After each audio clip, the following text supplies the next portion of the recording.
जय श्री सीते। मैं कवि रामचंद्र जानकी शरण दास आपके सामने श्रीमद् भागवत के 9वें स्कंध से एक कथा सुना रहा हूँ।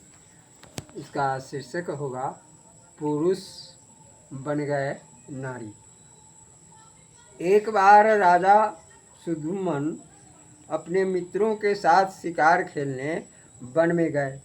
वह राजकुमार हाथ में धनुष बाण लेकर हिरनी का पीछा करते हुए उत्तर दिशा की ओर मेरु पर्वत की तलहटी में चले गए। उस वन में भगवान शंकर पार्वती के साथ विहार करते हैं। वहाँ प्रवेश करते ही राजकुमार सुधुमन स्त्री हो गया और उनका घोड़ा घोड़ी हो गया। साथ ही उनके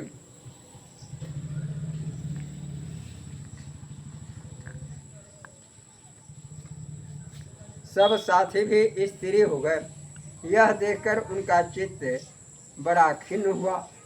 राजा परीक्षित ने पूछा, हे ब्राह्मण, उस मेरु पर्वत की तलहटी में ऐसा कौन सा गुण था जिसके कारण राजा स्त्री के रूप में हो गए?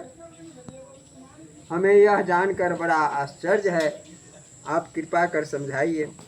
इस पर सुखदेव दास जी बोले, हे राजन, एक समय भूतनाथ भगवान शंकर जी के दर्शनों के लिए बड़े बड़े तपस्वी उन वन में गए। उस समय अंबिका देवी वस्त्रहीन होने के कारण उन तपस्वियों को देखकर अति लज्जित हुई। उन्होंने झटपट भगवान शंकर की गोद से उतरकर अपने वस्त्र धारण किए। वे तपस्वी ऋषि भी भगवान गौरी शंकर के विहार करते देखकर वहाँ से लौटकर भगवान नारायण के दर्शनों को बद्रिकाश्रम चले गए। तब भगवान शंकर ने भगवती अंबिका को प्रसन्न करने के लिए कहा, मेरे सिवा जो पुरुष इस स्थान में आवेगा वह स्त्री हो जाएगा। इसी कारण राजा सुधुमन स्त्री हो गए। जब सुमुदन वन में विचर रहे थे, उसी समय वे बुध के आश्रम पर पहुँचे। बुध ने बहुत से स्त्रियों से घिरी हुई उस परम सुंदरी स्त्री को अपने आश्रम पर देखा तो उन्होंने उसके साथ विवाह किया। उस सुंदरी से बुध के द्वारा पुरुरवा नाम का पुत्र उत्पन्न हुआ। इस प्रकार सुधुमन स्त्री हो गए। ऐसा सुनते हैं कि उन्होंने उस अवस्था में अपने कुल पुरोहित वशिष्ठ जी का स्मरण किया। सुधुमन की यह दैनिक दशा देखकर वशिष्ठ जी को बड़ा दुख हुआ।